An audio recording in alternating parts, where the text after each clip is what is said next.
भाजपा में शामिल हुए आप के राष्ट्रीय कार्यकारिणी सदस्य धर्मवीर भडाना। हिसार पहुंचे सीएम नायब सैनी। बीजेपी प्रत्याशी रणजीत के चुनाव कार्यकाल का किया उद्घाटन। पूर्व मुख्यमंत्री भी रहे मौजूद। बीजेपी ने सीएम नायब सैनी को किया बाई इलेक्शन का उम्मीदवार घोषित। उपराज्यपाल बोले जेल से नहीं चलेगी दिल्ली की सरकार। केजरीवाल के सामने क्या मुश्किलें, राष्ट्रपति शासन लगेगा या नया सीएम बनेगा। इन सभी खबरों पर करेंगे विस्तार में चर्चा। खबर हरियाणा से। भूपेंद्र हुड्डा ने लोकसभा चुनाव लड़ने की संभावनाओं से इनकार कर दिया है। हुड्डा ने कहा कि मैं विपक्ष का नेता हूं। विधानसभा चुनाव नजदीक आ रहे हैं, ऐसे में मेरा संसदीय चुनाव लड़ने का कोई इरादा नहीं है। वहीं दीपेंद्र सिंह हुड्डा को रोहतक से मैदान में उतारने की चर्चाओं पर भूपेंद्र सिंह हुड्डा ने कहा कि इस पर अंतिम निर्णय पार्टी द्वारा लिया जाएगा। इसके साथ ही उन्होंने कहा कि अगर पार्टी के वरिष्ठ नेता रणदीप सिंह सुरजेवाला या कुमारी सैलजा लोकसभा चुनाव लड़ने का फैसला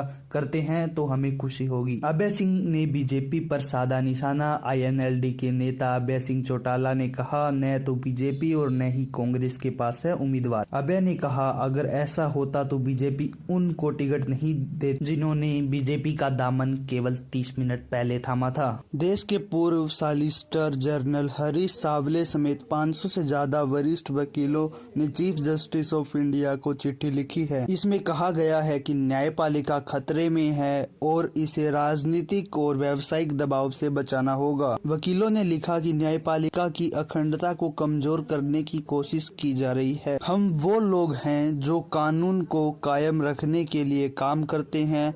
हमारा यह मानना है कि हमें अदालतों के लिए खड़ा होना होगा। अब साथ आने और आवाज उठाने का वक्त है। उनके खिलाफ बोलने का वक्त है जो छिपकर वार कर रहे हैं। हमें निश्चित करना होगा कि अदालतों को लोकतंत्र का स्तंभ बनी रहे। इन सोची समझी हमलों से उन पर कोई असर न पड़े। मान परिवार में है जश्न का माहौल। जी हां, पंजाब के सीएम भगवंत मान फिर पिता बन गए हैं। पत्नी गुरप्रीत कौर ने बेटी को जन्म दिया है। दिल्ली उच्च न्यायालय ने कांग्रेस के खिलाफ 4 साल के लिए पुनर्मूल्यांकन की कार्रवाई के आयकर विभाग के आदेश को चुनौती देने वाली कांग्रेस पार्टी की याचिका खारिज की है। हाल ही में कोर्ट ने 2014 से 2017 वर्ष के बीच के करों के पुनर्मूल्यांकन के खिलाफ कांग्रेस की याचिका को खारिज कर दिया था। अब हम बात कर लेते हैं हिसार की कुछ मुख्य खबरों की। हिसार लोकसभा से भाजपा प्रत्याशी रणजीत सिंह के चुनाव कार्यालय का उद्घाटन करने सीएम नायब सिंह सैनी पहुंचे। उनके साथ ही पूर्व सीएम मनोहर लाल भी पहुंचे। रणजीत सिंह ने अपना चुनाव कार्यालय काठमंडी रोड स्थित सुशीला भवन में बनाया है। चुनाव कार्यालय के उद्घाटन मौके पर पूर्व मंत्री सावित्री जिंदल भाजपा में शामिल हुई। बिजली कर्मचारी के साथ 2,20,000 की धोखाधड़ी हुई। हिसार बिजली निगम के कार्यकर्मी और माल कॉलोनी निवासी अरुण कुमार के साथ साइबर ठगी से 20,20,000 रुपए की धोखाधड़ी की। इस संबंध में साइबर थाना पुलिस में शिकायत दी।